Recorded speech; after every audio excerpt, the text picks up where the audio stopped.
Hello students, welcome you all in our periwinkle 555 YouTube channel. तो आज हम बात करने वाले हैं क्लास 10th के साइंस पेपर 1 के लेसन नंबर 7 के बारे में, दैट इज लेंसेस। सो इस लेसन में हमने अपनी पिछली वीडियो में ह्यूमन आई के स्ट्रक्चर के बारे में इंफॉर्मेशन ली। ह्यूमन आई का स्ट्रक्चर हमने जाना और ह्यूमन आई जो है वो किस तरह से काम करता है, लेंसेस के जो फंक्शन है वो किस तरह से इम्पॉर्टेंट है, उसके बारे में हमने जानकारी ली। तो चलिए बढ़ते हैं अपने नेक्स्ट टॉपिक की ओर। And our next topic is defects of vision and their corrections. अपना नेक्स्ट टॉपिक है डिफेक्ट्स। विजन में जो कुछ भी डिफेक्ट्स आते हैं सो उसका करेक्शन किस तरह से हम करते हैं लेंस की हेल्प से, वो हम इस टॉपिक में जानने वाले हैं। तो चलिए देखते हैं। Some people can not see the things clearly due to loss of accommodation power of the lenses in their eyes. कुछ लोग जो है उनकी पावर जो है लेंस की, अकोमोडेशन की पावर जो है, मतलब फोकल लेंथ चेंज करने की जो पावर है लेंस की वो कम होती है, इस वजह से, या फिर लॉस हुई होती है, इस वजह से वो ठीक तरह से चीजें नहीं देख पाते। Because of defective refraction by the lenses their vision becomes a फेंट एंड फजी। और इस वजह से क्या हो जाता है, रिफ्रैक्शन में प्रॉब्लम आ जाता है, डिफेक्ट्स आने लगते हैं रिफ्रैक्शन में, क्योंकि जब लाइट रे फॉल होती है तब वो जो लेंस है वो ठीक तरह से अगर अकोमोडेट नहीं हो रही है, उसकी अकोमोडेशन पावर अगर खत्म हो गई है, तो ऑब्वियसली आपको जो चीजें हैं या फिर ऑब्जेक्ट जो है वो फेंट एंड फजी दिखाई देंगे। In general there are the three type of refraction defects. तीन टाइप के रिफ्रैक्शन डिफेक्ट्स रहते हैं। सो इसके ऊपर आपको एग्जाम राइटर नोट के लिए क्वेश्चन आता है, या फिर एग्जाम में अगर आपको राइटर नोट के लिए क्वेश्चन ना आए तो इसके ऊपर आपको एग्जाम में राइट अ डिफरेंस के लिए क्वेश्चन आता ही आता है। तो चलिए देखते हैं। फर्स्ट जो है defects, that is near sightedness. Near sightedness का दूसरा नाम है मायोपिया। देखिए एग्जाम में कंफ्यूज करने के लिए आपको पूछेंगे right a note on myopia. So myopia यानी कि क्या है, नियर साइटेडनेस है, ये ध्यान में रखिए आप। सो फर्स्ट जो पॉइंट है अपना नियर साइटेडनेस। तो चलिए देखते हैं।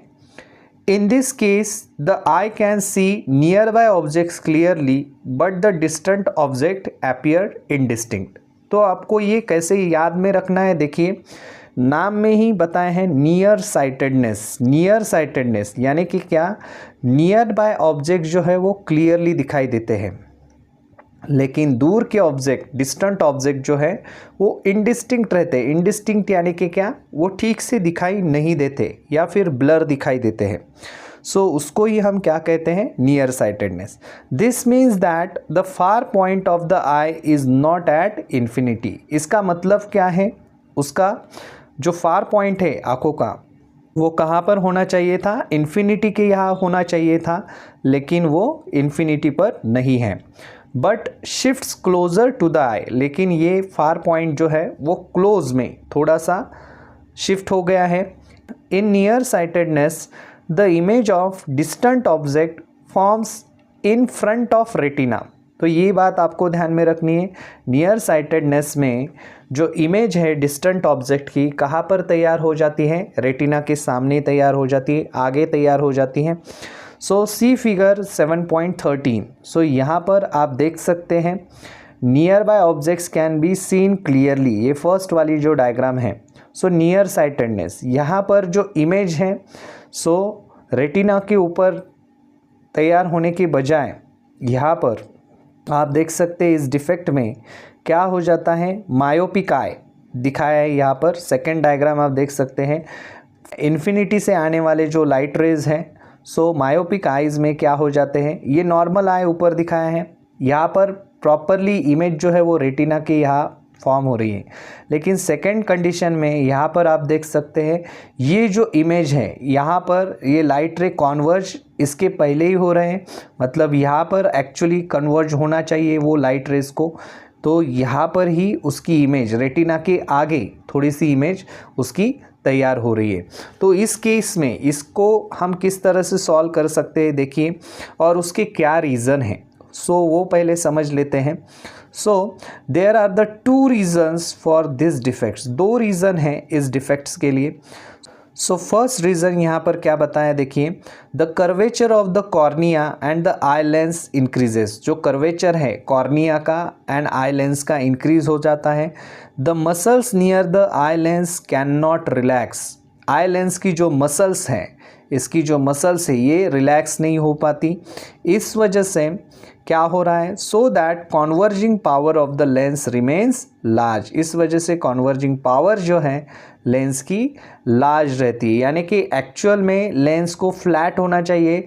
दूर के ऑब्जेक्ट जब देखते हैं इन्फिनिटी के, जैसे हमने पिछली वीडियो में देखा, लेकिन यहाँ पर लेंस जो है उसकी कॉन्वर्जिंग पावर जो है वो क्या हो रही है, लार्ज ही रह रहे हैं, इस वजह से प्रॉब्लम आ रहा है ये, क्योंकि लेंस जो है ये फ्लैट नहीं हो रही है प्रॉपर तरीके से।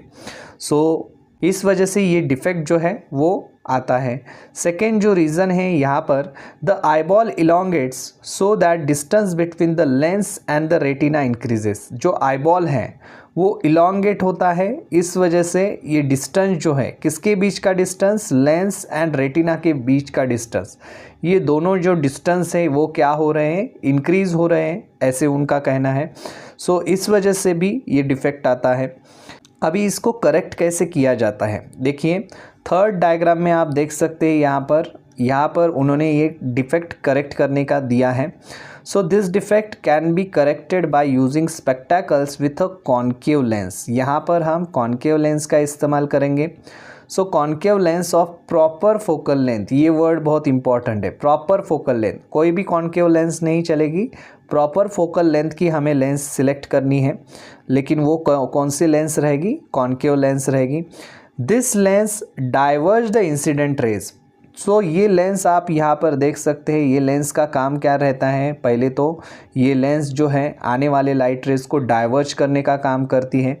आफ्टर रिफ्रैक्शन ये लाइट रेज आप देख सकते हैं ऊपर की डायरेक्शन में, इस डायरेक्शन में ऐसे इस तरह से जा रहे हैं, यहाँ पर भी ये लाइट रेज इस तरह से जा रहा है, डाइवर्ज करने का काम करते हैं आफ्टर रिफ्रैक्शन। यहाँ पर क्या होता है, this lens diverge the incident rays and this diverged rays can be converged by the lens in the eye, और फिर हमारे आंखों के अंदर एक लेंस है जो कॉन्वेक्स लेंस है, तो वो लेंस जो है वो क्या करती है, उन जो डाइवर्ज जो लाइट रेज है उनको फिर से कॉन्वर्ज करने का काम करती है, कॉन्वर्ज करती हैं, और इस वजह से क्या हो जाता है, converge by the lens in the eye to form a image on the retina, और इस वजह से ये जो इमेज है रेटिना के ऊपर तैयार होनी चाहिए वो प्रॉपरली यहाँ पर आप देख सकते हैं रेटिना के ऊपर इमेज तैयार होती है, मतलब ये कॉन्वर्जिंग जो पॉइंट है वो बिल्कुल रेटिना के यहाँ आता है। यहाँ पर रेटिना के ऊपर इमेज तैयार होती है। The focal length of the concave lens is a negative, जैसे आपको पता है कार्टेशियन साइन कन्वेंशन में भी हमने पढ़ा था, फोकल लेंथ जो है कॉन्केव लेंस की कैसे रहती है, निगेटिव रहती है। The lens with a negative power required for correcting the near sightedness, तो ये आपको ध्यान में रखना है। एग्ज़ाम में अगर आपको MCQ के लिए पूछा तो आपको आंसर देना है कि lens with a dash is required for correcting near sightedness, negative power के लेंस जो है हमें यूज़ करने पड़ते हैं उसको करेक्ट करने के लिए। The power of lenses is a different for a different eyes, power जो है लेंस की डिफरेंट हो सकती है डिफरेंट आइज़ के लिए, depending on the magnitude of their near sightedness, ये किसके ऊपर डिपेंड है, मैग्नीट्यूड के ऊपर, मैग्नीट्यूड यानी कि किस अमाउंट तक, किस हद तक आपकी जो आई है वो दूर की चीज़ें नहीं देख सकती, इसके ऊपर वो डिपेंड है कि किस नंबर की या फिर किस पावर की लेंस जो है वो आपको सुटेबल रहेगी। तो चलिए देखते हैं, ये तो बात हो गई नियर साइटेडनेस की। अभी बात करेंगे फार साइटेडनेस के बारे में। फार साइटेडनेस को ही हम दूसरी लैंग्वेज में या फिर दूसरा वर्ड जो है फार साइटेडनेस को क्या है, हाइपरमेट्रोपिया। हाइपरमेट्रोपिया ये वर्ड भी है। अक्सर आपको नोट में या फिर डिफरेंस के वक्त आपको पूछा जाता है right a difference between myopia and hypermetropia, तब आपको समझ जाना चाहिए near sightedness and far sightedness के बीच का डिफरेंस पूछा है, या फिर आपको पूछा जाता है right a note on hypermetropia.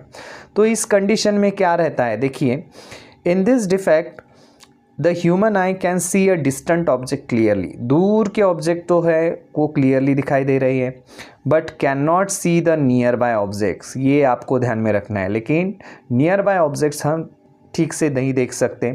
This means that the near point of the eye is no longer at 25 centimetre. जैसे हमने पढ़ा था अपने पिछले टॉपिक में कि हमारा नियर पॉइंट कहाँ पर रहता है, 25 सेंटीमीटर पर रहता है। लेकिन अगर वो नियर पॉइंट 25 सेंटीमीटर पर नहीं है तो हमें चीज़ें जो हैं वो क्या, ब्लर दिखाई देंगी, नज़दीक की चीज़ें दिखाई नहीं देंगी। So but shifts further away. So ये क्या हो जाता है, जब आँखों में डिफेक्ट्स आ जाता है, सो आई साइट में डिफेक्ट आ जाता है, तब एक्चुअल में ये जो है 25 सेंटीमीटर्स के यहाँ का डिस्टेंस की जो ऑब्जेक्ट है वो भी हमें ठीक से क्लियरली दिखाई नहीं देते। सो वो थोड़ा जो ऑब्जेक्ट है वो उसका जो नियर पॉइंट है वो कहाँ पर शिफ्ट हो गया है, उस कंडीशन में फर्दर अवे मतलब दूर थोड़ा सा शिफ्ट हो गया है। So as shown in the figure the images of the near by objects get formed behind the retina. जैसे आपको सबको पता है नियर बाय ऑब्जेक्ट की भी इमेजेस जो है वो कहाँ पर मिलती है, रेटिना के ऊपर मिलती हैं। सो लेकिन इस कंडीशन में क्या होता है, इमेज जो फॉर्म होती है ऑब्जेक्ट की, so that image get form behind the retina. Retina के पीछे इमेज जो है वो तैयार होती है। यानी कि यहाँ पर आप देख सकते हैं ये सेकेंड वाली जो डायग्राम आपको दिखाई है, ये first, second and third, suppose हम इनको नेम करते हैं। सो यहाँ पर आप देख सकते हैं एक्चुअल इमेज जो है वो रेटिना के ऊपर यहाँ पर तैयार होनी चाहिए, लेकिन ये जो इमेज का जो पॉइंट है ये रेटिना के पीछे मतलब फार बिहाइंड, यहाँ पर ऑब्जेक्ट की इमेज, यहाँ पर इस पॉइंट पर आपको ऑब्जेक्ट की इमेज जो है वो मिलती है। So there are the two reasons for the far sightedness. इसके दो रीज़न हैं, जैसे हमने फर्स्ट कंडीशन में देखा। सो उसी तरह यहाँ पर भी दो रीज़न हैं। देखिए फर्स्ट रीज़न उसमें से क्या बताए हैं, curvature of the cornea and the eye lens decreases so that converging power of the lens becomes less. यहाँ पर क्या हो रहा है, आपकी लेंस की पावर जो है कॉन्वर्ज करने की वो कम हो गई है। सो इस वजह से कर्वेचर जो है कॉर्निया का या फिर लेंस का वो क्या हो गया है, डिक्रीज हो गया है। सो ये रीज़न है फर्स्ट रीज़न। सेकेंड रीज़न यहाँ पर क्या बताया है, due to the flattening of the eyeball, eyeball flat होने की वजह से the distance between the lens and the retina decrease. Distance जो है लेंस का या फिर रेटिना का क्या हो गया है, डिक्रीज हो गया है आईबॉल के फ्लैटनिंग की वजह से, क्योंकि आईबॉल इस कंडीशन में क्या हो जाता है, फ्लैट हो जाता है। सो यहाँ पर आईबॉल के फ्लैट होने की वजह से डिस्टेंस जो है इनके बीच का क्या हो गया है, उनका कहना है डिक्रीज हो गया है। सो इस तरह से ये जो दो रीज़न हैं यहाँ पर बताए हैं। नेक्स्ट देखिए, this defects can be corrected by using the convex lens with a proper focal length. अभी ये डिफेक्ट्स अगर हमें करेक्ट करने हैं तो हमें क्या करना पड़ेगा, प्रॉपर फोकल लेंथ की एक कॉन्वेक्स लेंस जो है वो यूज़ करनी पड़ेगी, जिसकी एक प्रॉपर फोकल लेंथ है। This lens converge the incident raise before they reach the lens. ये लेंस जो है आपको पता है तो उसका फंक्शन क्या है, कॉन्वर्जिंग है। सो वो लेंस क्या करेगी, लाइट रेज को कॉन्वर्ज करने का काम करेगी। सो लाइट रेज क्या हो जाएंगे, कॉन्वर्ज हो जाएंगे, इकट्ठा आएंगे। सो ये लाइट रेज कहाँ पर कॉन्वर्ज होंगे, तो before the lens. This lens converge the incident raise before they reach the lens. Lens के यहाँ तक पहुँचने से पहले ये लाइट रेज जो है, इंसिडेंट रेज जो है वो कॉन्वर्ज हो जाएंगे and the lens then converges them to form a image on retina, और फिर से लेंस जो है उनको अगेन कॉन्वर्ज करेगी और इस वजह से रेटिना के ऊपर प्रॉपर इमेज तैयार हो जाएगी। The focal length of the convex lens is a positive and thus the spectacle used to correct the far-sightedness has a positive power। ये आपको ध्यान में रखना है। फोकल लेंथ जो है कॉन्वेक्स लेंस की पॉजिटिव रहती है, इस वजह से जो भी स्पेक्टेकल्स हम यूज़ करते हैं to correct the far sightedness को करेक्ट करने के लिए, तो वो जो स्पेक्टेकल्स हैं तो वो क्या रहते हैं, पॉजिटिव पावर के रहते हैं।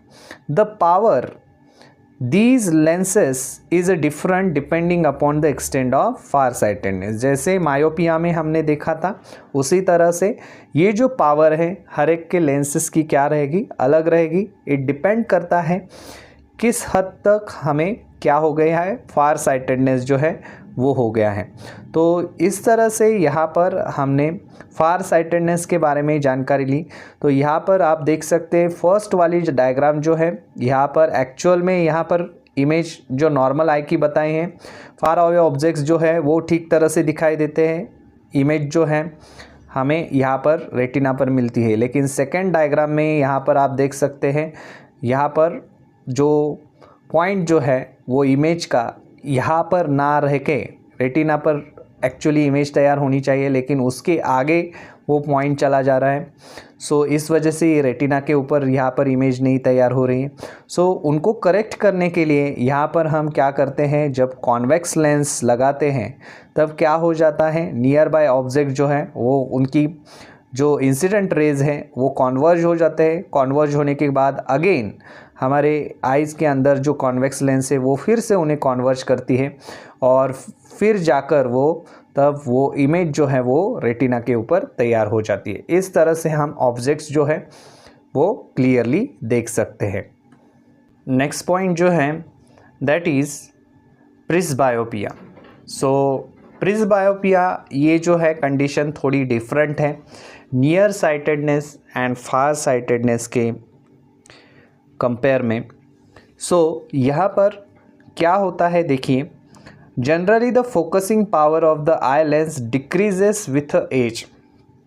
उन्होंने फर्स्ट सेंटेंस में ही कहा है कि फोकस करने की जो पावर है हमारे लेंस की, आई लेंस की, वो क्या हो जाती है, डिक्रीज़ हो जाती है, कम हो जाती है। कब, एज के अनुसार। जैसे एज बढ़ता है तब आपकी लेंस की जो आँखों की लेंस की जो पावर है वो भी डिक्रीज़ हो जाती है। The muscles near the lens lose their ability to change the focal length. Actual में क्या हो जाता है, मसल्स जो हैं वो लेंस के नियर के वो क्या हो जाते हैं, एबिलिटी को खो देते हैं। To they lose their ability to change the focal length. Focal length change करने की जो एबिलिटी रहती है उनकी वो कम हो जाती है। The near point of the lens shift further from the eye. जो नियर पॉइंट है वो फर्दर जाता है और because of this old people can not see the near by objects clearly. और इस वजह से ओल्ड पीपल आपने देखे होंगे जिनकी एज जो हो गई है ऐसे, तो वो नज़दीक के ऑब्जेक्ट ठीक तरह से नहीं देख पाते। Sometimes people suffer from the near sightedness as well as far sightedness. कभी कभी ऐसी भी सिचुएशन आपको देखने को मिलती है कि उस केस में नियर साइटेडनेस भी है एंड फार साइटेडनेस भी है। So in such a case bifocal lenses are required to correct the defects. और इस केस में बायफोकल लेंसेस का सहारा लिया जाता है जो ये दोनों डिफेक्ट्स करेक्ट कर सकें। In such a lenses the upper part is a concave lens and the correct the near sightedness. Upper part जो है वो क्या होता है, कॉन्केव लेंस का बना हुआ होता है जो नियर साइटेडनेस को करेक्ट करता है, एंड लोअर पार्ट जो है वो कॉन्वेक्स लेंस का बना हुआ होता है जो फार साइटेडनेस को क्लियर करता है। सो इस वजह से ये दोनों जो डिफेक्ट्स हैं वो कम हो जाते हैं और अच्छी तरह से हम ये सब देख सकते हैं। प्रिस्बायोपिया के ऊपर भी आपको एग्ज़ाम में क्वेश्चन आता है, रैदर एक्सप्लेन द टर्म के लिए या फिर शॉर्ट नोट के लिए अगर क्वेश्चन आ जाए प्रिस्बायोपिया के ऊपर, तो वो 2 मार्क्स के लिए आपको एग्ज़ाम में क्वेश्चन आ सकता है। तो इस तरह से इस वीडियो में हमने आज डिफेक्ट्स ऑफ विजन्स के बारे में डिस्कशन किया और उनको किस तरह से करेक्ट किया जा सकता है उसके बारे में जानकारी ली, जिसमें हमने nearsightedness, farsightedness and presbyopia के बारे में जानकारी ली। तो चलिए मिलते हैं अपने नेक्स्ट वीडियो में। तब तक के लिए चैनल को देखते रहिए, सीखते रहिए और अगर हमारे चैनल पर आप पहली बार आए हैं तो चैनल को सब्सक्राइब कीजिए और बेल आइकॉन को प्रेस करना ना भूलें। धन्यवाद।